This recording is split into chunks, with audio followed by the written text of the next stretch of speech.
أعوذ بالله من الشيطان الرجيم بسم الله الرحمن الرحيم السلام عليكم ورحمة الله تعالى وبركاته الحمد لله نحمده ونستعينه ونستهديه ونستغفره ونعوذ بالله من شرور أنفسنا ومن سيئات أعمالنا ما يهد الله فلا مضل له وما يضلل فلا هادي له أشهد أن لا إله إلا الله وحده لا شريك له وأشهد أن محمدا عبده ورسوله اللهم صل وسلم على حبيبنا مصطفى صلى الله عليه وسلم وعلى آله وصحبه أجمعين قال رب اشرح لي صدري ويسر لي أمري واحلل عقدة من لساني يفقه قولي أما بعد. Hadirin hadirat muslimin muslimat rahimakumullah. Alhamdulillah, syukur kehadrat Allah Ta'ala. Malam ni kita sambung lagi beberapa ibarah dan pengajaran dalam muka surat sambungan bawah tu 607 dalam peristiwa Hunain. Peristiwa Hunain yang berlaku pada 8 Hijrah selepas daripada sebulan, hampir sebulan Fathul Mekah dengan ketumbukan seramai 12,000 daripadanya mu'alaf yang baru je masuk Islam, lebih kurang dalam hampir sebulan lah. Jadi kita ni yang tak mu'alaf pun masih meraba-raba, tak, apatah lagi yang baru sebulan. Baik, dengan 200 orang itu sahaja kemenangan berbalik semula kepada muslimin setelah tadinya berada di tangan musuh. Sakinah, yakni ketenangan, telah diturunkan dan ditempatkan semula ke dalam hati muslimin. Dalam surah Fathu tu diceritakan tak? Wa anzala sakinatahu. Dalam ayat yang lain pun ada disebut wa anzala alaihi sakinah. Allah yang menurunkan ketenangan ke dalam hati Rasul dan para sahabat. Tenang ni penting. Dia merupakan senjata kepada berbagai situasi dan keadaan. Sebab tu bila kita hadapi apa-apa pun, orang yang gagah adalah orang yang tenang dalam membuat keputusan. Dia tak ambil jalan memperlihatkan kekuatan diri semata-mata. Sebab tu kita kena belajar kontrol kemarahan dan sentiasa bersifat lapang dada. Lapang dada itulah orang panggil tenang. Dalam keadaan relaxation, ya. Kita bercakap, kita bawa kereta, kita nak marah pada anak ke, isteri ke, pekerja kita ke. Jadi jangan terlalu nampak kasar dalam tindakan. Tenang itu adalah sifat Nabi dan orang-orang yang beriman. Ya, wa anzalahu sakinah fi qulubil mu'minin. Allah lah yang menurunkan ketenangan ke dalam hati orang yang beriman. Dan ketenangan itu dikaitkan dengan ibadah. Ibadah. Allah Ta'ala sebut dalam ayat Quran pun banyaklah. Man amila salihan min zakarin aw unsa wa huwa mu'min falanuhyiyannahu hayatan thayyibah. Barang siapa yang beriman, beramal saleh di kalangan lelaki dan perempuan sedangkan dia beriman, Allah hidupkan dia dalam keadaan thayyibah. Thayyibah ni salah satunya ialah ketenangan dan kebahagiaan hati. Tenang dia. Ataupun dalam surah Ar-Ra'd tu ayat 28 Allah Ta'ala sebut ala bi zikrillahi tatma'innul qulub. Ingatlah dengan mengingati Allah, hati jadi tenang. Ingat Allah, tenang hati tuan-tuan. Ingat hutang, gelisah. Ingat ahlong, lagi celaru. Anda ingat kepada penyakit, lagi sakit. Jadi sebab tu jangan duk ingat benda-benda remeh-temeh. Ingat Allah, selesai masalah. Gitu. Musuh musyrikin yang tadinya sudah berbesar kepala dengan kemenangannya telah ditewaskan oleh tentera Allah yang paling teruk. Padahal mereka dalam angka bilangan berjumlah 12,000 pejuang yang gagah. Inilah tuan-tuan, kita dah sebut dah sebulan yang lepas. Kita ni jangan ada sikap sombong. Jangan ada sifat angkuh. Sebab tu dalam bicara kita, ucapan kita, sesekali elakkan menggunakan perkataan bangga. Tak bangga. Kita ni kadang-kadang selalu guna perkataan bangga. Bukan nak sombong, tapi penggunaan perkataan tu kalau boleh kita tukar perkataan yang lain. Saya bangga duduk dalam syarikat ni. Saya bangga dengan anak sulung saya.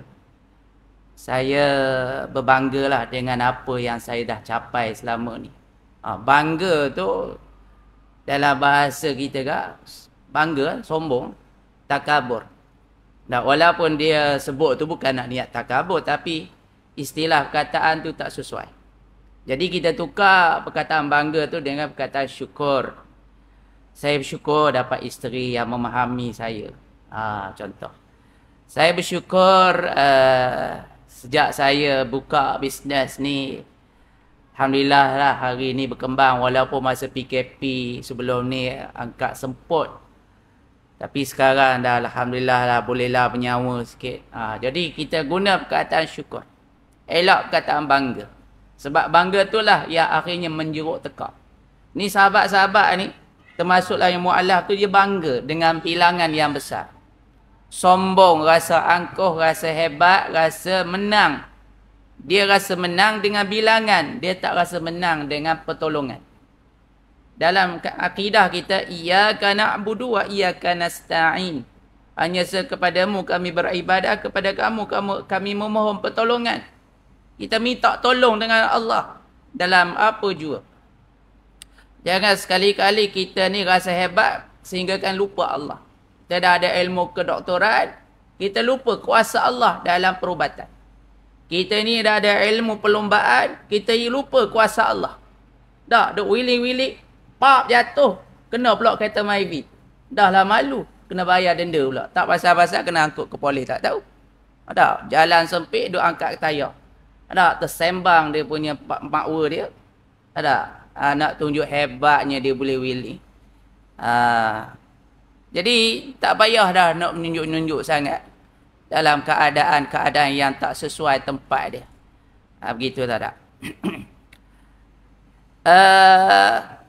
Mengenai peristiwa ini, Allah Ta'ala menurunkan ayatnya sebagaimana pengajaran yang sungguh tepat. Ni kita kena ambil. Sebab satu-satunya ma'arikah ataupun ghazwah yang mempunyai bilangan paling banyak dalam sejarah peperangan Nabi selama 27 kali. Tak, 12,000 ni. Perang Mu'tah pun 3,000 je. Sebesar-besar musuh tu dekat 200,000. Tentera Islam 3,000 je. Ni perang ni 12,000. Lebih ramai daripada tentera musuh. Satu-satunya peperangan yang Islam lebih ramai daripada musuh Islam. Tapi kalah peringkat awal. Dia celaru peringkat awal. Dia datang ramai berkumpulan. Tu bahaya ni, tentera ni dia tak boleh duduk sekelompok besar. Jadi sebab tu dalam perang-perang ni dia panggil perancangan dia. Dia ada struktur dia dan dia ada juga bagaimana penyusunan.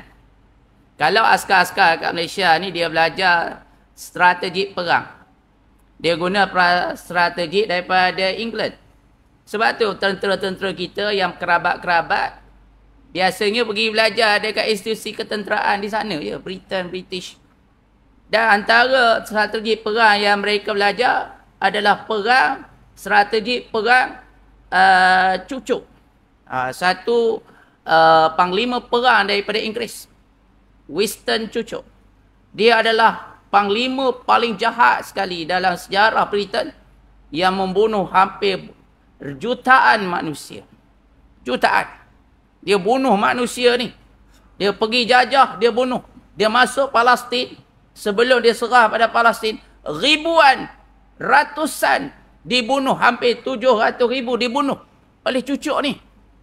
Dia masuk Australia.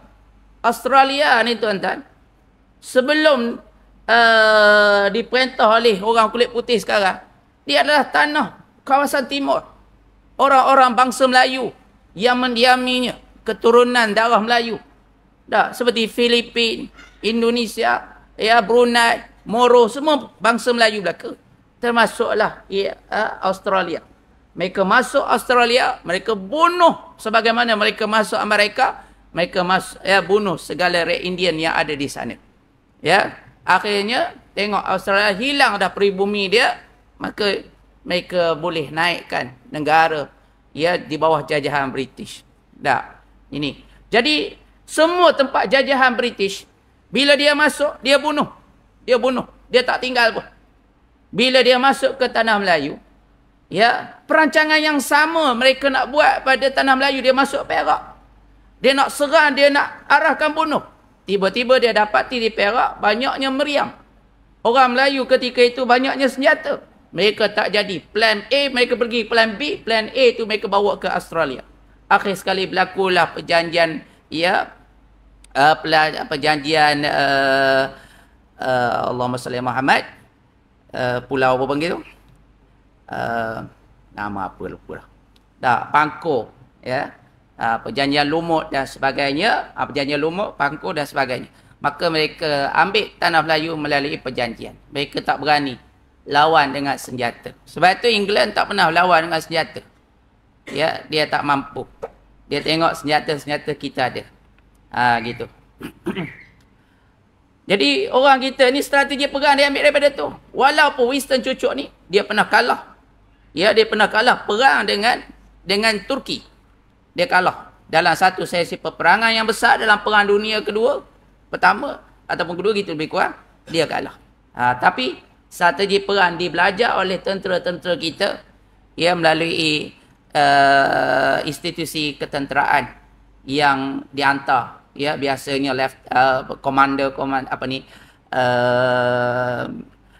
panglima-panglima perang dan sebagainya. Gitu.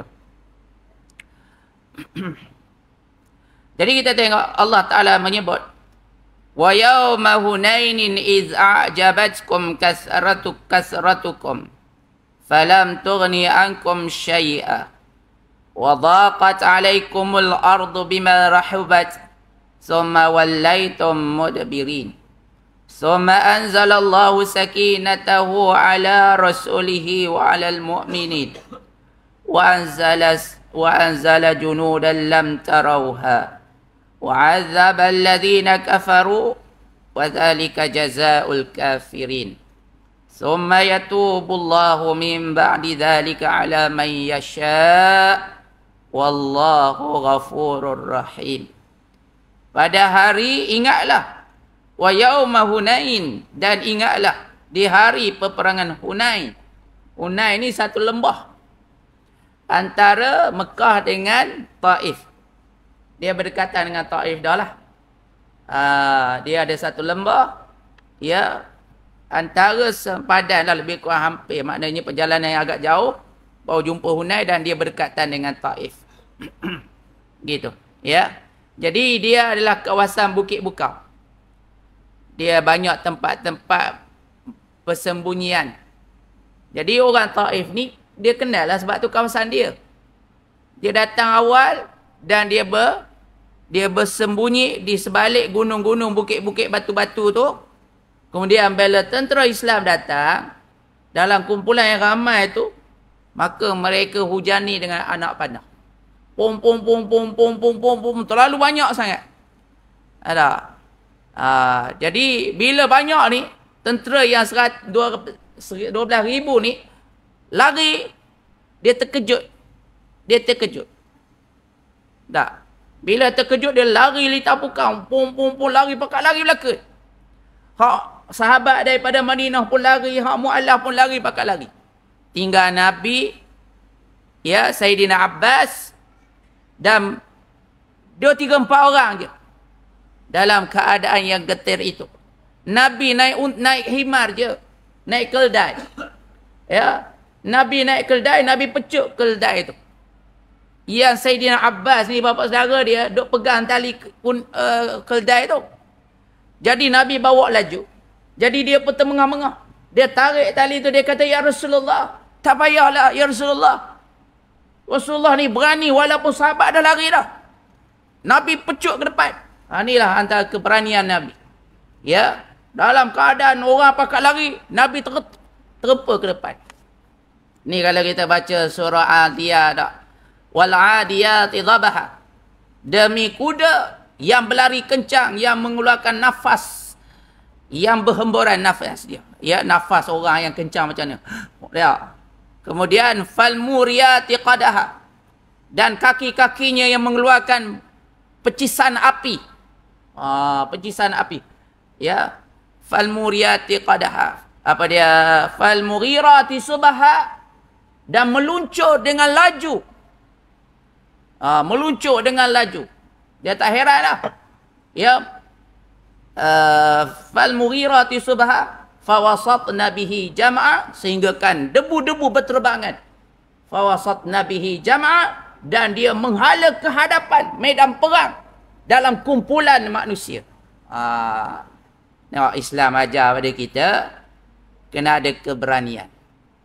Ya, bila berhadapan dengan musuh, jangan tunjuk muka gerun dan takut. Walau dalam hati tu memang takut. Tapi jangan tunjuk. Jangan tunjuk depan musuh. Kalau dah takut, tak bagi perang lah. Awal-awal lagi surrender. Dah, tapi bila kita dah tentukan perang, jangan ada sifat penakut depan musuh. Depan musuh kena steady. Dah, kena tunjuk. Ya, kena tunjuk hebat tu. I sengat you. Apa pun dah. Ya, batu dia sebut la tatamanna liqa'al adu. Jangan kamu bercita-cita nak jumpa dengan musuh. Fa iza laqitum fasbutu. Tapi kalau dah berjumpa, kamu kena tetap. Jangan lari. Jangan tunjuk nampak takut tu. Sebab bila kita nampak takut, musuh keras kepala. Musuh pun kata, elah, pondan. Jadi dia pun jadi tak berani, tak takut lah. Jadi teruklah kita kena. Tapi kalau kita tunjuk muka, bengih, berani, dia tak berani tuan-tuan, dia tak berani. Dia tak berani. Sebab apa? Dia takut kita pun ada buah. Kita pun ada senjata. Ataupun kita ni ada kemahiran juga. Ada kemahiran juga. Gitu. Ya. Lepas tu jangan nampak takut. Antara ayat yang kita kena baca bila jumpa dengan musuh-musuh yang agak menggerunkan kita, boleh bacalah ayat surah Nabi Ibrahim tu. Ya. Ya narukuni barda wassalaman ala Ibrahim. Wahai api, sejuklah dan amanlah ke atas Ibrahim. Ya Allah, sebagaimana kamu amankan api itu kepada Ibrahim, maka datangkanlah sifat gerun dan takut kepada musuh. Doa macam tu. Baca ayat tu dan doa. Ya, insya-Allah musuh tu akan takut. Ataupun baca dalam surah Taha, minha khalaqnakum wa fiha nu'iduka wa minha khalaqnakum wa minha nu'idukum wa fiha nukhrijukum taratan ukhra. Kalau ada pasir, ada batu, ada apa, baling ke dia ataupun tiup. Begitu. Ya, ada pun satu lagi ayat, wa anatil wujuhu lil hayyul qayyum wa qad khaba man hamala zulma. Ayat ni mahal ni, tapi saya dah bagi tuan-tuan. Sepatutnya kena minta pulut kuning dulu. Bagi dah, tak apalah. Dia ada satu lagi ayat, ni tak boleh bagi lah. Ni baru kita kira harga lain lah.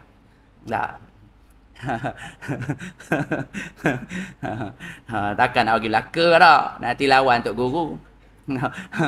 Dia tak boleh bagi semua. Bagi semua habis ya. Tu dia mak kila tak? Anak murid dia pecah rahsia dia. Tak? Tu yang Inggeris kita tembak dia dengan peluh perak. Anak murid dia pecah tu. Gitu tak. Tapi tok guru dia ada buah kilas.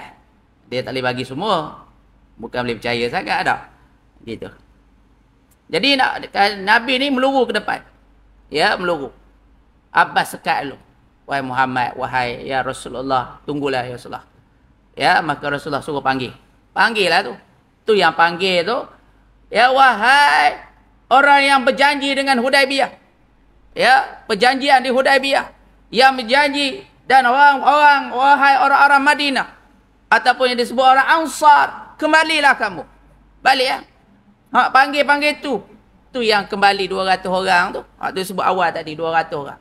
Setelah Nabi panggil, Nabi suruh Abbas, panggillah sahabat-sahabat.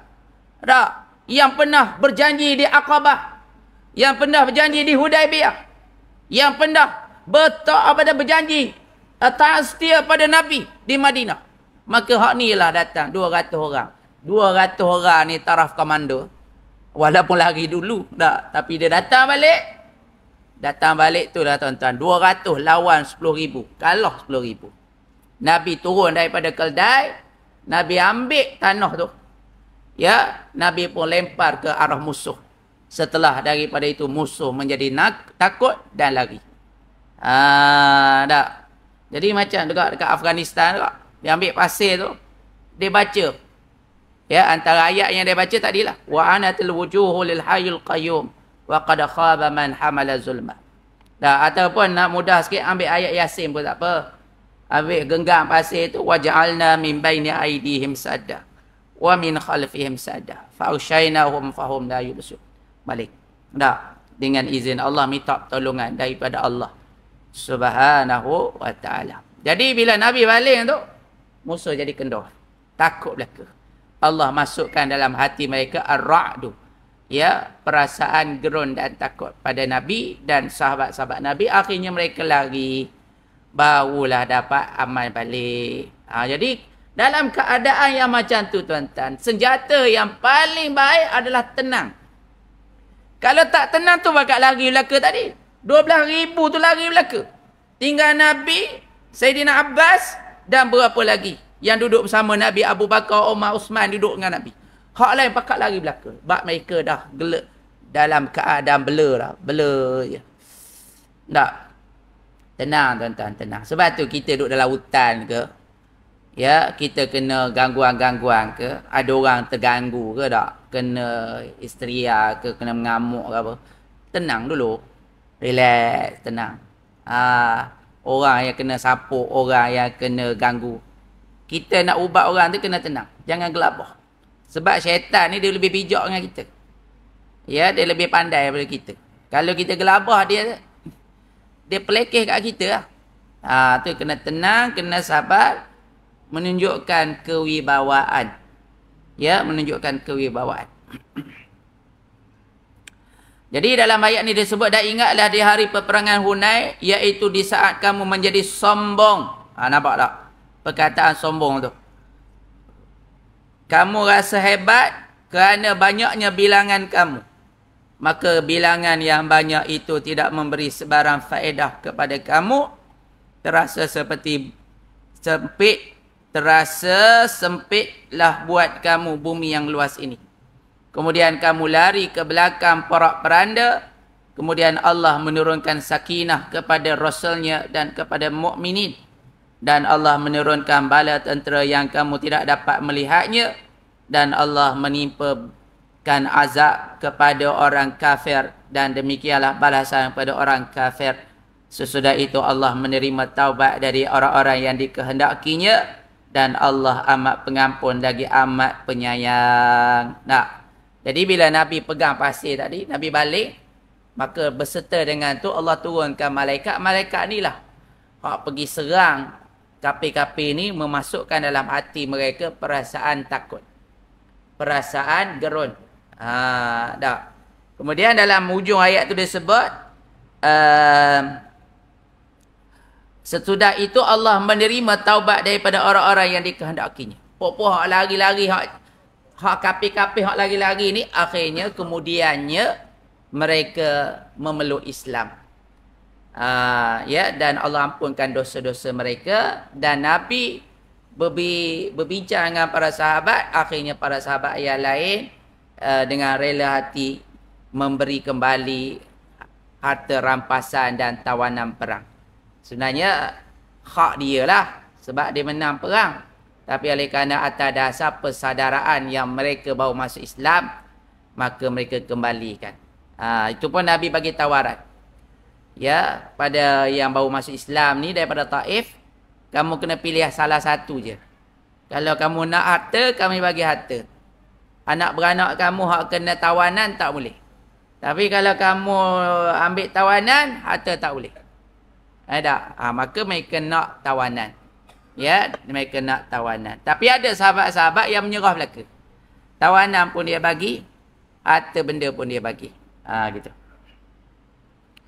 Sekarang perhatikanlah beberapa pengajaran dan beberapa hukum yang terkandung dalam peristiwa Ghazwatul Hunain. Banyak pengajaran dia ni. Tak? Pertama, menyusupkan pengitip ke dalam golongan musuh untuk mendapat rahsia dan maklumat mereka. Jadi, kita ni kena bijak lah. Bila berlaku perang ke, dulu perang lah. Sekarang dia pakai cyber. Tak? Dia panggil, guna golongan-golongan yang diupah. Ada keyboard. Cyber keyboard ke apa semua ni, mereka gunakan melalui media massa. Mereka rekrut melalui propaganda. Mereka upah golongan-golongan tertentu melalui menggunakan teknologi moden. Tak?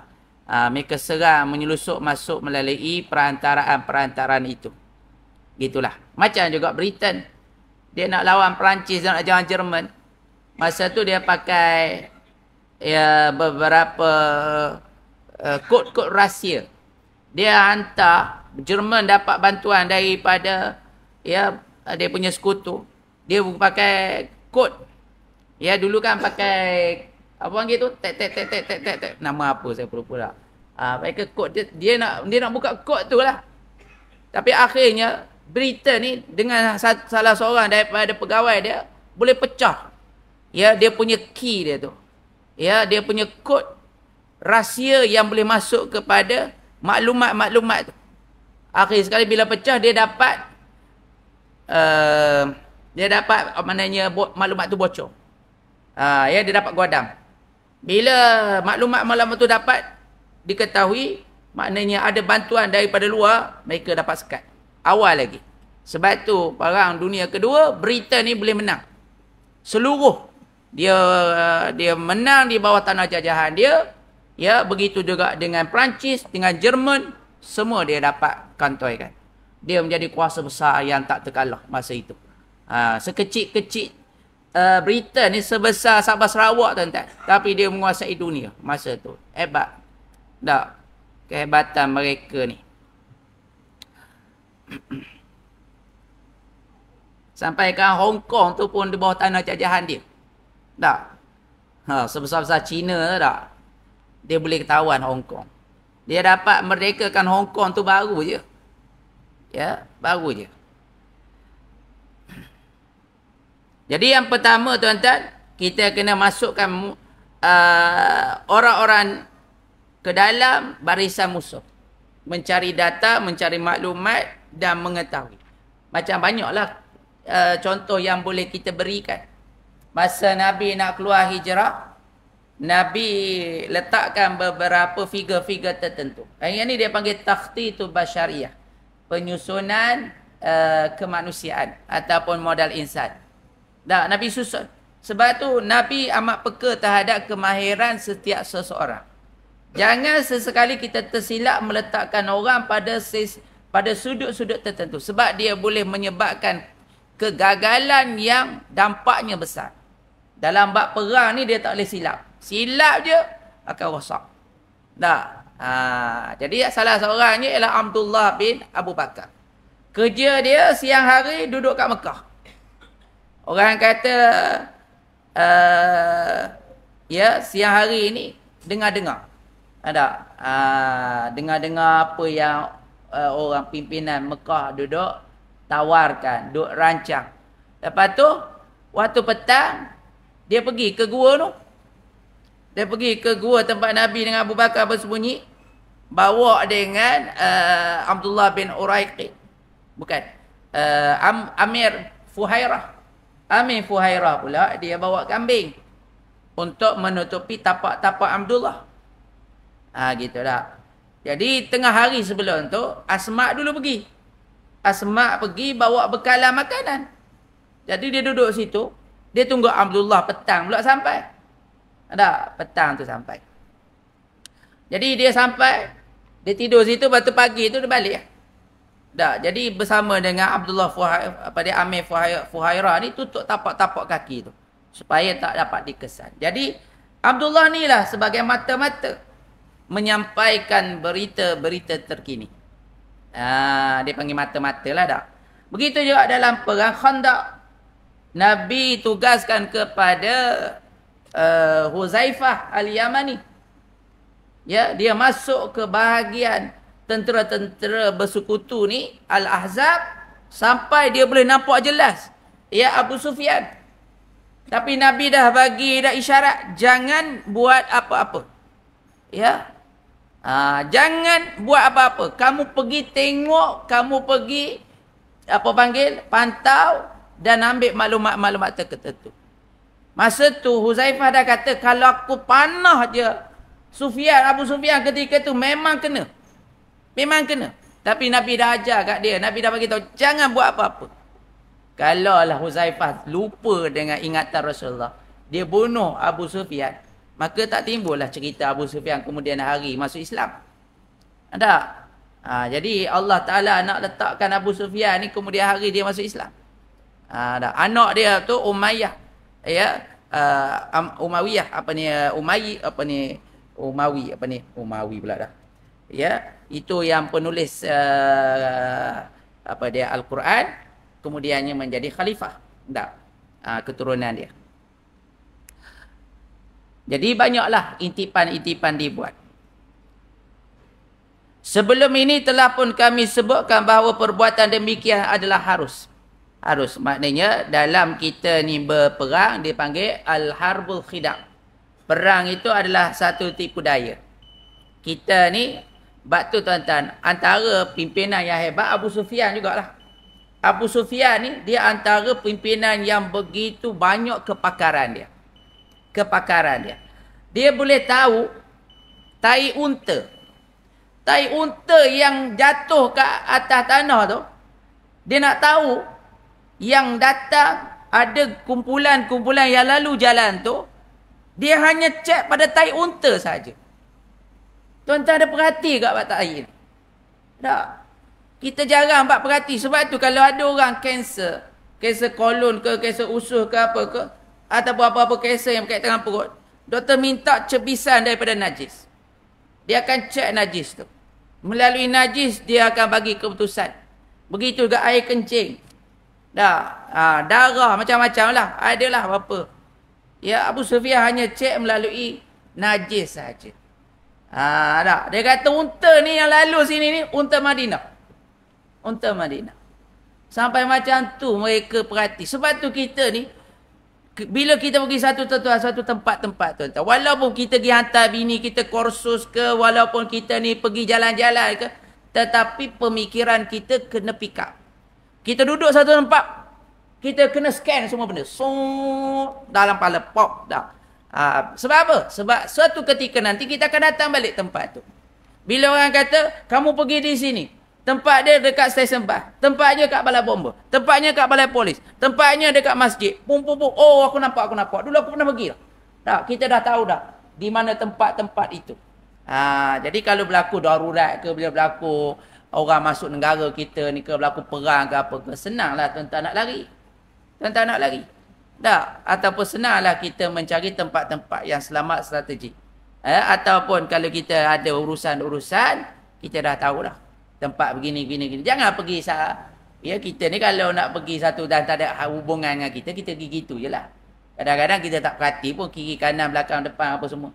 Patutnya kena perhati. Tuan-tuan pergi satu bandar tak? Tuan-tuan kena tahu di mana bengkel kereta, Di mana kat Pomen? Kat mana stesen minyak? Dekat mana balai polis? Dekat mana hospital? Kena tahu semua tu. Sebab tiba-tiba berlaku emergency dalam keadaan demikian, kita nak cari kat mana? Tak? Kita dah tahu dah. Oh, di sini. Jadi kalau berlaku apa-apa, kita dah dapat nak buat persediaan dengan lebih cepat. Jadi mereka ni kaji sampai peringkat pada najis pun mereka kaji. Bila mereka nak azan dulu.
Baik, jadi tuan-tuan dirahmati Allah, kita sambung lagi.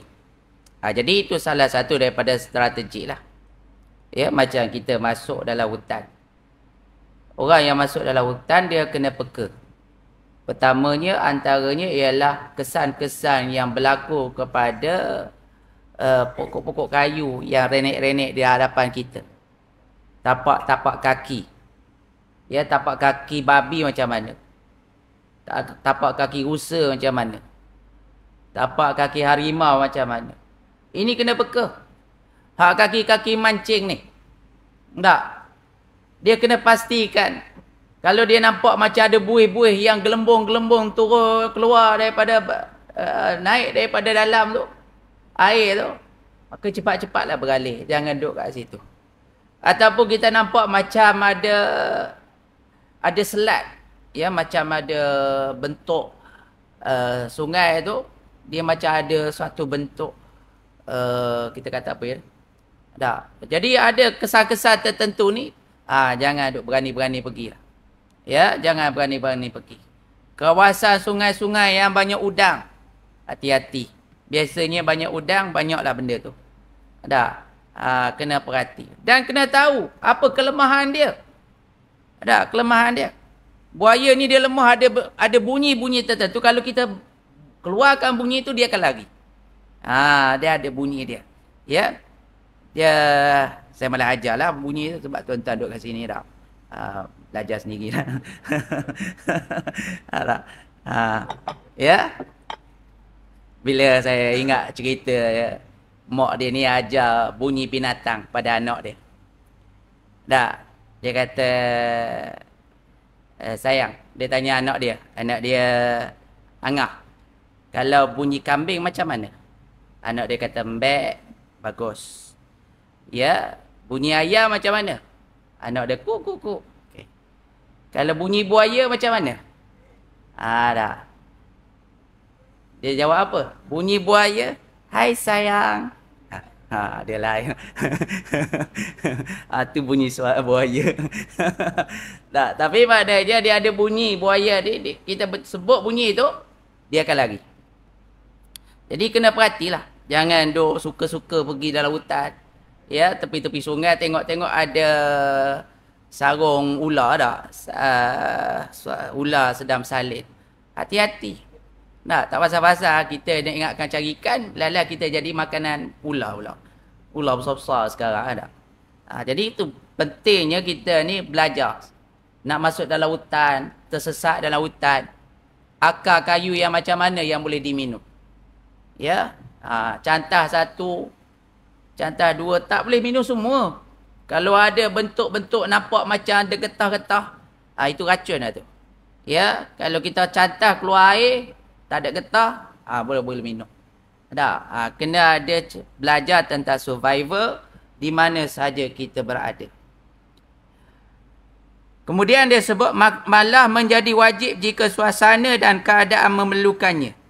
Maknanya wajib kita sediakan pengitik. Mereka yang punya kepakaran untuk menyusup masuk dalam sistem musuh. Dan memahami di mana kekuatan musuh, kelemahan musuh, bantuan musuh, ya, dan apa sahaja. Ya, apa sahaja yang berkaitan tentang musuh-musuh ni. Jangan dok kita bila kata nak perang tu sembrono pergi perang je. Tak boleh. Tak boleh. Ya. Batu bila Portugal menguasai Melaka, kerajaan Majapahit, Jawa, kerajaan Aceh tak boleh nak tembusi dah. Sebab ketika itu Melaka ni sendiri pun sebelum dia jatuh, dia mempunyai lebih 3,000 meriam. Macam mana nak pergi tembusi? Memang kuat. Bangunan-bangunan dia bukan bangunan kayu. Bangunan batu. Sebab tu Formosa tu didirikan daripada istana, rumah-rumah, daripada 25,000 penduduk kawasan Melaka tu.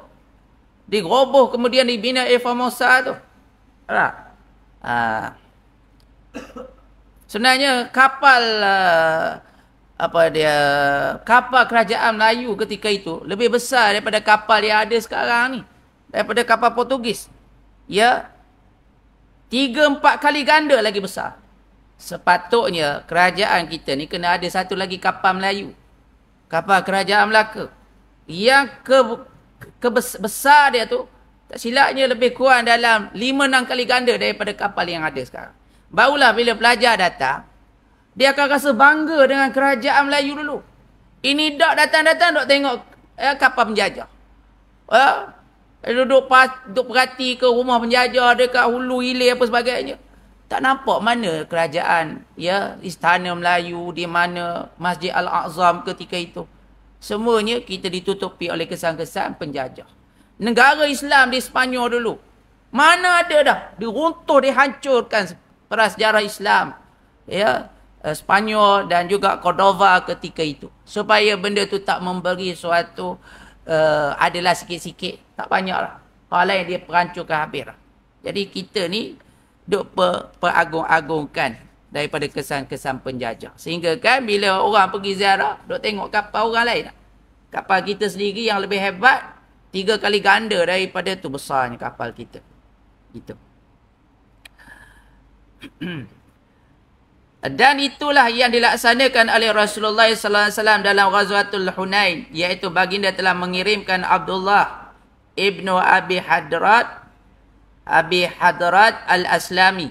Ni dia. Ni pengitik di Hunain. Dia tak samalah. Ya. Kalau zaman Amr bin Al-As, ya, dia hantar Rubai bin Amir berhadapan dengan Rustam. Rubai bin Amir ni tuan-tuan, kalau nak kira dia bukan pegawai tinggi pun. Dia adalah tukang masak saja. Tukang masak boleh jadi diplomatik yang hebat. Maksudnya, kalau tentera Islam, tukang masak pun boleh kalah dengan Rustam, hak panglima perang tu, tak payah cerita. Bila tentera-tentera di bawah Khalifah Umar bin Khattab, tentera-tentera mereka pergi keluar untuk membebaskan negara-negara Eropah ketika itu, mereka minta daripada Umar 30,000 bantuan tentera. Apa tuan-tuan? Umar hantar 3 orang je. Umar hantar 3 orang je. Hancur habis tentera musuh. 3 orang tuan-tuan. Umar kata 3, tapi 1 menyamai 10,000. Tu hebatnya. Kalau tukang masak pun hebat, panglima perang lagi hebat. Gitu ya. Jadi jangan takut. Lepas tu kita tengok Syahid Yahya Sinwar. Dia takkan mengalah. Ya, ada kayu kat tangan dia apa ke, semua jadi senjata. Jadi senjata. Ya. Tongkat dia. Ya, tongkat Nabi Musa alaihissalam. Tongkat Nabi Musa boleh jadi senjata. Boleh jadi ular, boleh membelah lautan. Sebab tu kita ni kena pandai. Ya, memiliki senjata yang orang tidak sedari itu adalah senjata. Nah, orang ingat biasa-biasa je, tapi dia adalah senjata. Ya, senjata. Gitu. Jangan terlalu strict sangat kita ni. Tak. Dalam kereta-kereta kita ni kadang-kadang mati tengah jalan, kawasan-kawasan orang menyamun ke apa ke. Kalau kita kosong macam tu, tak pasal-pasal kita kena dikelau orang saja-saja macam tu dah. Sekurang-kurangnya ada benda yang kita kena sediakan. Sekurang-kurang kita sendiri pun pandai. Ya, pandai bersilat ke, pandai apa ke, pandai berjampi ke apa ke, sekurang-kurangnya. Gitu. Jangan kita serah bulat-bulat. Jadi Abdullah ibn Hadrat Al-Aslami untuk mengitik bagi mendapat maklumat mengenai bilangan dan persiapan musuh. Kemudian membawa pulang kepada muslimin. Ini adalah khilaf di kalangan para imam mazhab. Jadi tuan-tuan, masa dah. Jadi yang kedua ni saya simpan untuk bulan depan. Cuma kita tengok yang ketiga. Sebab saya dah sentuh tadi. Keberanian Rasulullah. Yang ni kita masuk sikit je. Jadi dalam perang Hunain ni kita tengok berani Nabi saya dah sebut tadi. Nabi melulu ke depan. Walaupun tentera Islam lari dah. Tinggal Nabi dengan Abbas ketika itu. Tapi Nabi berani. Diceritakan oleh Anas bin Malik. Ya, kami duduk berlindung di belakang Nabi. Nabi berhadapan dengan musuh. Ya, mereka ni duduk belakang Nabi kerana keberanian Nabi. Dalam perang yang sebelum ni kita cerita tentang Zatir Riqa'.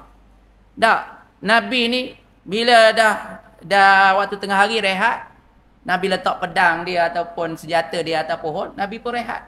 Tiba-tiba datang seorang musuh menghunuskan pedang pada Nabi. Tak silapnya riwayat ini tak sur. Dia hunus pedang pada Nabi, Nabi dalam keadaan tenang, dalam keadaan tidak gelabah. Sebab tu pentingnya tenang ni. Ya, tenang. Sebab bila tenang, Orang pun rasa, dia ni tak takut ke? Dia ni ada ilmu ke? Dia orang akan teragak-agak tu. Ya, bila dia kata, wahai Muhammad, siapa yang boleh tolong kamu daripada pedang aku ni? Nabi hanya sebut Allah. Bila dia dengar perkataan Allah, gementar dia sehingga jatuh pedang. Nabi ambil pula pedang. Siapa pula boleh tolong kamu daripada pedang aku ni? Dah, itu keberanian Nabi. Ya, kalau tengok sebelum Nabi pergi hijrah ke Mekah, ke Madinah. Masa di Mekah ni ada seorang peninju yang hebat di kalangan kafir Quraisy. Dia cabar. Ya, semua orang kafir Quraisy ni tak berani. Tak berani. Hebat tak hebat dia? Dia boleh duduk di atas belulang kulit lembu ataupun unta. Orang goyang ke macam mana pun dia tak rebah. Hebat dia. Tiba-tiba dia cabar Nabi. Nabi naik ke atas pentas. Nabi bagi suatu tumbukan dia. Jatuh pingsan. Smart kick pula. Apa panggil? Smackdown. Bagi sebiji je KO terus. Ya, KO terus. Ya. Sayyidina Ali kata suatu hari, kami dengar satu dentuman yang kuat, suara yang kuat di Madinah ketika itu di waktu malam. Dia dengar satu suara yang kuat sehingga kan penduduk Madinah rasa takut. Akhir sekali mereka pun keluar ramai-ramai. Bila mereka nak sampai pada tempat itu, tiba-tiba mereka nampak Rasulullah sedang kembali daripada tempat itu. Nabi kata apa? Selesai dah. Balik. Dah tak ada apa dah. Selesai. Maknanya tuan-tuan, bila berlaku kes-kes yang luar biasa, Nabi orang pertama yang keluar. Nabi orang pertama menyelesaikan masalah tu. Bunyi orang lain pakat takut ni. Keluar ramai-ramai. Nabi dah balik dah. Maknanya Nabi dah ada di tempat kejadian. Beraninya Nabi berhadapan dengan suara yang hebat. Ya, binatang ke apa, wallah alam, tak diceritakan lah. Tapi sejak daripada itu para sahabat mengagumi keberanian Nabi. Berani. Kita kalau bunyi apa-apa, suruh orang lain dulu. Kamu pergi dulu. Hang pergi dulu. Tengok apa. Macam itulah tak. Sebab itu pentingnya kita ni ada semangat dan keberanian. Antara doa yang biasa diajar, Allahumma inna na'udzubika minal hammi wal hazan wa a'udzubika minal ajzi wal kasal wa a'udzubika minal jubni wal bukhli. Minta jauh daripada jubni, penakut dan juga bakhil. Jadi orang yang beriman ni jangan rasa takut. Jangan ada rasa takut. Kalau orang kafir ke, cabar ke, ya, dah apa ke, jangan sekali-kali takut. Ya, walaupun takut tu jangan duk tunjuk-tunjuk sangat. Kita kena letak keberanian insya-Allah.